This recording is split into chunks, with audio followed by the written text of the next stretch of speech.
Hello friends, आप सभी का अपने एचडीएस ट्यूटोरियल पर स्वागत है। तो आज हम लोग क्लास 7 का वीकली टेस्ट सोशल साइंस का वेरी वेरी इंपॉर्टेंट क्वेश्चन देखने वाले हैं। आप लोगों को अगला टेस्ट 9 अक्टूबर 2023 को होने वाला है, जिसमें एसएसटी यानी कि सोशल साइंस से क्वेश्चन पूछा जाएगा। इस बार सिर्फ ऑब्जेक्टिव नहीं होगा, आपका सब्जेक्टिव क्वेश्चन भी आएगा। आप लोगों से टोटल 10 एमसीक्यू क्वेश्चन पूछा जाएगा और 5 सब्जेक्टिव क्वेश्चन पूछा जाएगा 4-4 नंबर का।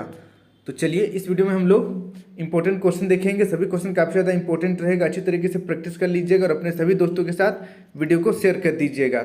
यहाँ पर देखिए ऑब्जेक्टिव वैसे आप लोगों से 10 क्वेश्चन ही पूछा जाएगा, लेकिन यहाँ पर मैं ज़्यादा क्वेश्चन बताने वाला हूँ, लगभग 20 से 25 क्वेश्चन बताने वाला हूँ, ताकि ज़्यादा क्वेश्चन कवर कर सके और आपको कोई भी क्वेश्चन मिस ना हो। देखिए 5th चैप्टर से क्वेश्चन आएगा, शासक और इमारतें। पहला क्वेश्चन देखिए, मुगल काल का प्रसिद्ध स्थापत्य है कुतुब मीनार, जामा मस्जिद, लाल किला, इनमें से कोई नहीं। तो इसका सही आंसर हो जाएगा ऑप्शन नंबर 3 लाल किला।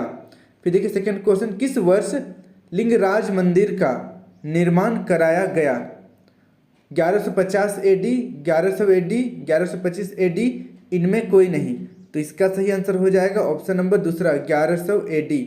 फिर देखिए नेक्स्ट थर्ड क्वेश्चन, कोणार्क का सूर्य मंदिर कहाँ स्थित है? आंध्र प्रदेश में, उड़ीसा में, दिल्ली में, इनमें से कोई नहीं। तो इसका सही आंसर हो जाएगा ऑप्शन नंबर 2 ओडिशा में स्थित है। फिर देखिए नेक्स्ट 4 नंबर, किसके द्वारा लिंगराज मंदिर का निर्माण करवाया गया? पहला ऑप्शन है गंग शासकों द्वारा, दूसरा सोलंकी शासकों द्वारा, तीसरा चोल शासकों द्वारा, चौथा इनमें से कोई नहीं। तो इसका सही आंसर हो जाएगा ऑप्शन नंबर 1 गंग शासकों द्वारा। फिर देखिए नेक्स्ट अगला 5 नंबर, कंदरिया महादेव मंदिर में कितने नक्काशीदार शिखर हैं? 100 या 84 या 90 या इनमें से कोई नहीं। तो इसका सही आंसर हो जाएगा ऑप्शन नंबर 2 84 नक्काशीदार शिखर हैं। फिर देखिए नेक्स्ट 6 नंबर, विजय स्तंभ का निर्माण किसने करवाया था? राणा कुंभा ने, शाहजहां ने, हुमायूं ने, इनमें कोई नहीं। तो इसका सही आंसर हो जाएगा ऑप्शन नंबर 1 राणा कुंभा ने। फिर देखिए नेक्स्ट अगला 7 नंबर, हुमायूं का मकबरा कहाँ स्थित है? हुमायूं का मकबरा कहाँ स्थित है? दिल्ली में, आगरा में, झांसी में, इनमें से कोई नहीं। तो इसका सही आंसर हो जाएगा ऑप्शन नंबर 1 दिल्ली में। हुमायूं का मकबरा दिल्ली में स्थित है। फिर देखिए नेक्स्ट 8 नंबर, निम्नांकित में कौन सा मंदिर भगवान शिव को समर्पित है? स्वर्ण मंदिर, सूर्य मंदिर, बृहदेश्वर मंदिर, इनमें से कोई नहीं। तो इसका सही आंसर हो जाएगा ऑप्शन नंबर 3 बृहदेश्वर मंदिर भगवान शिव को समर्पित है। फिर देखिए 9 नंबर, किसे भारत में मकबरा शैली का जन्मदाता कहा जाता है? बलबन को, हुमायूं को, या इल्तुतमिश को, या इनमें से कोई नहीं।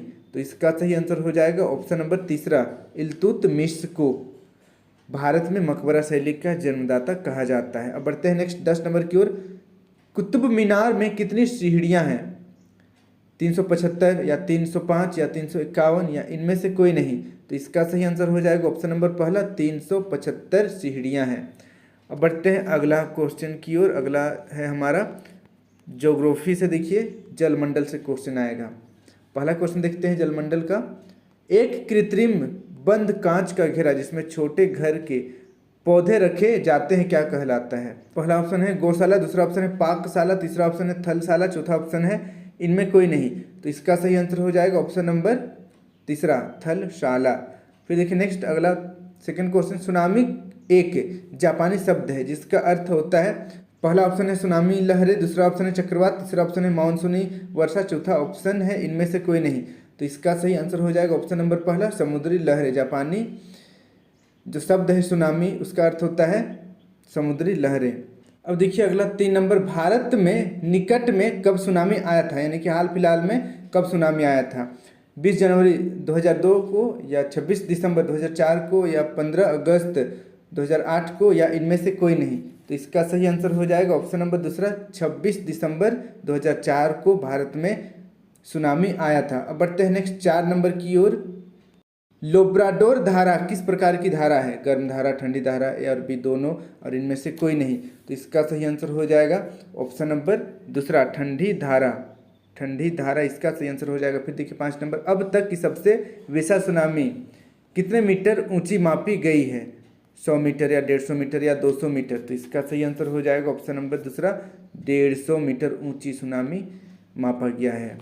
फिर देखिए नेक्स्ट अगला 6 नंबर, गल्फ स्ट्रीम किस प्रकार की जलधारा है? गल्फ स्ट्रीम, गर्म धारा, ठंडी धारा, ना तो गर्म ना ठंडी, इनमें से कोई नहीं। तो इसका सही आंसर हो जाएगा ऑप्शन नंबर पहला, गर्म धारा।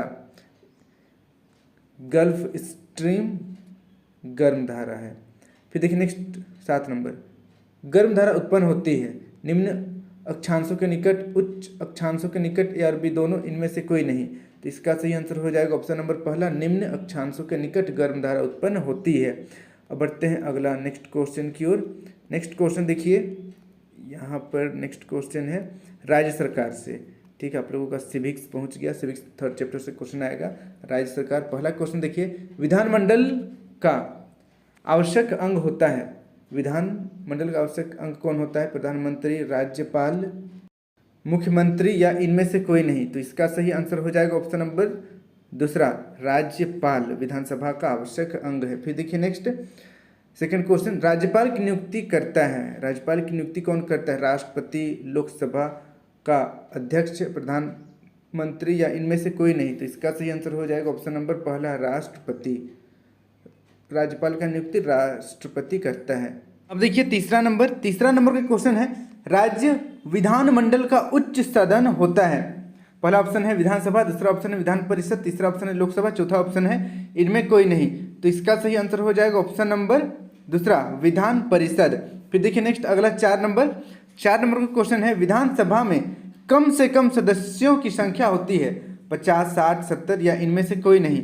तो इसका सही आंसर हो जाएगा ऑप्शन नंबर दूसरा, 60। कम से कम 60 तो होना ही चाहिए। अब देखते हैं अधिक से अधिक कितना हो सकता है, यानी कि अधिकतम कितना हो सकता है। 5वां नंबर का क्वेश्चन है, विधानसभा में अधिकतम सदस्यों की संख्या होती है 500, 600 या 450 या इनमें से कोई नहीं। तो इसका सही आंसर हो जाएगा ऑप्शन नंबर पहला, 500। अधिक से अधिक 500 सदस्य होना चाहिए विधानसभा में। अब बढ़ते हैं अगला हम लोग सब्जेक्टिव क्वेश्चन की ओर। देखिए यहाँ पर जो भी क्वेश्चन है सभी इंपॉर्टेंट है, याद कर लीजिएगा आप लोग अच्छी तरीके से।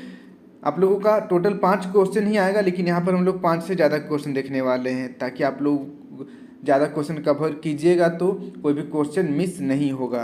देखिए क्वेश्चन है, गोपुरम क्या है? तो इसका उत्तर देखिए, राष्ट्रकूट राजा कृष्ण प्रथम द्वारा महाराष्ट्र के एलोरा में निर्मित कैलाश मंदिर 8वीं शताब्दी के भव्य मंदिरों में से एक है। इस मंदिर का निर्माण एक ही पत्थर को तराश कर किया गया। मंदिर में घुसने का एक बड़ा रास्ता है जिसे गोपुरम कहते हैं। इंपॉर्टेंट क्वेश्चन है, याद कर लीजिएगा। अब आगे देखिए, पित्रादुरा शैली से आप क्या समझते हैं? ये क्वेश्चन भी इंपॉर्टेंट है। पित्रादुरा एक वास्तु शैली थी जिसका प्रयोग शाहजहां शासनकाल में बनी इमारतों में धड़ल्ले से हुआ। इस शैली के अंतर्गत उत्कीर्णित संगमरमर अथवा बलुआ पत्थर पर रंगीन ठोस पत्थरों को दबाकर सुंदर अथवा अलंकृत नमूने बनाए गए थे। इसे आप याद कर लीजिएगा। अगला क्वेश्चन देखिए, जल चक्र को एक स्वच्छ चित्र द्वारा समझाएं। तो इसका उत्तर आपको इस प्रकार लिखना है, आप अपने शब्दों में भी लिख सकते हैं। यहाँ पर मैंने कम से कम शब्दों में लिखने का प्रयास किया है। देखिए, महासागर से वाष्पीकरण द्वारा जलवाष्प के रूप में जल वायुमंडल में ऊपर उठता है, जहाँ जलवाष्प के संघनन से बादल बनते हैं, तथा वर्षण द्वारा जल वर्षा अथवा हिम वर्षा के रूप में जल नीचे तल पर आता है और नदियों से होता हुआ पुनः महासागरों में पहुंच जाता है। इस प्रकार एक जल चक्र पूरा होता है। यानी कि समुद्र है, समुद्र में गर्मी के दिनों में भाप बन के ऊपर बादल बनता है, उसके बाद बरसात के दिनों में यही संघनन होकर नीचे बारिश के रूप में धरती पर या भूतल पर गिरता है, फिर पुनः नदियों से नालों से होते हुए समुद्र में चला जाता है। फिर यहाँ पर जो ये एक चक्र जैसा बन रहा है, इस तरीके से गोल गोल गोल गोल घूम रहा है पानी, इसी को जल चक्र कहते हैं। इस तरीके से गोल गोल गोल गोल घूम रहा है, इसको जल चक्र कहते हैं। तो चित्र भी बनाना है आप लोगों को। यहाँ पर जो चित्र दिख रहा है इस चित्र को आप सेम टू सेम बना लीजिएगा, या आप अपने बुक से भी बना सकते हैं, या कहीं और से अगर जल चक्र का फोटो मिलता है तो उससे आप बना लीजिएगा। ठीक है, इस तरीके से ये फाइनल एग्जाम के लिए भी इम्पोर्टेंट है, अच्छी तरीके से प्रैक्टिस कर लीजिएगा आप इसे। अब बढ़ते हैं हम लोग अगला क्वेश्चन की ओर। अगला क्वेश्चन देखिए, तरंगे क्या है? तरंगे क्या है, ये किस प्रकार उत्पन्न होती है? इसका उत्तर देखिए, महासागरीय सतह पर जल लगातार उठता और गिरता रहता है, उन्हें तरंगे कहते हैं। तरंगे सागरीय जल की सतह पर पवन के रगड़ के द्वारा उत्पन्न होती है। इन तरंगों की गति दोलनात्मक होती है। तूफान के दौरान तेज पवन चलने के कारण काफ़ी विशाल एवं ऊंचाई वाली तरंगे होती है। तो इसे भी आप याद कर लीजिएगा। अब बढ़ते हैं अगला क्वेश्चन की ओर। अगला क्वेश्चन है, गठबंधन सरकार से आप क्या समझते हैं? ये क्वेश्चन भी इम्पोर्टेंट है। देखिए, कई बार सत्ताधारी दल किसी एक पार्टी का ना होकर कई पार्टियों से मिलकर बनता है, इसे गठबंधन सरकार कहते हैं। ये क्वेश्चन कंप्लीट हो गया, याद कर लीजिएगा। फिर देखिए नेक्स्ट अगला, मंत्रिपरिषद सामूहिक रूप से किसके प्रति उत्तरदायी होती है? तो इसका उत्तर हो जाएगा, मंत्रिपरिषद सामूहिक रूप से विधानसभा के प्रति उत्तरदायी होता है। फिर देखिए नेक्स्ट अगला क्वेश्चन, उच्च न्यायालय के न्यायाधीश की नियुक्ति कौन करता है? तो ये क्वेश्चन भी आ चुका है आप लोगों का एग्जाम में प्रीवियस ईयर में। तो देखिए, तो इसका उत्तर हो जाएगा, उच्च न्यायालय के न्यायाधीश की नियुक्ति राष्ट्रपति द्वारा की जाती है, यानी कि राष्ट्रपति करता है। इसे आप याद कर लीजिएगा। बढ़ते हैं हमारा लास्ट क्वेश्चन की ओर। विधान परिषद का सदस्य होने के लिए क्या अर्हता चाहिए, क्या क्वालिफिकेशन चाहिए? देखिए इसका उत्तर, विधान परिषद का सदस्य बनने के लिए निम्नलिखित योग्यताओं की आवश्यकता होती है। पहला देखिए का नंबर, प्रत्याशी को भारत का नागरिक होना चाहिए। दूसरा, इसकी आयु कम से कम 30 वर्ष होनी चाहिए। तीसरा, वह पागल या दिवालिया ना हो। और चौथा, जिस क्षेत्र से वह चुनाव लड़ रहा है उस क्षेत्र की मतदाता सूची में उसका नाम अवश्य हो। तो ये है विधान परिषद सदस्य बनने की योग्यता। तो इसे आप याद कर लीजिएगा। इस तरीके से आज हम लोग क्लास 7 का SST का यानी कि सोशल साइंस का very very important question complete कर लिए, जो आप लोगों से आपका अगला वीकली टेस्ट 9 अक्टूबर 2023 को पूछा जा सकता है। वीडियो काफ़ी ज़्यादा इंपॉर्टेंट है, अपने सभी दोस्तों के साथ शेयर कर दीजिएगा और आप भी सभी क्वेश्चन को याद कर लीजिएगा। और चैनल को अभी तक सब्सक्राइब नहीं किए हैं तो सब्सक्राइब करके बेल आइकन ऑल पर क्लिक कर दीजिएगा, ताकि इस तरीके के वीडियो मैं जब भी अपलोड करूँ आप तक नोटिफिकेशन पहुँच जाए। Thank you for watching video, have a good day.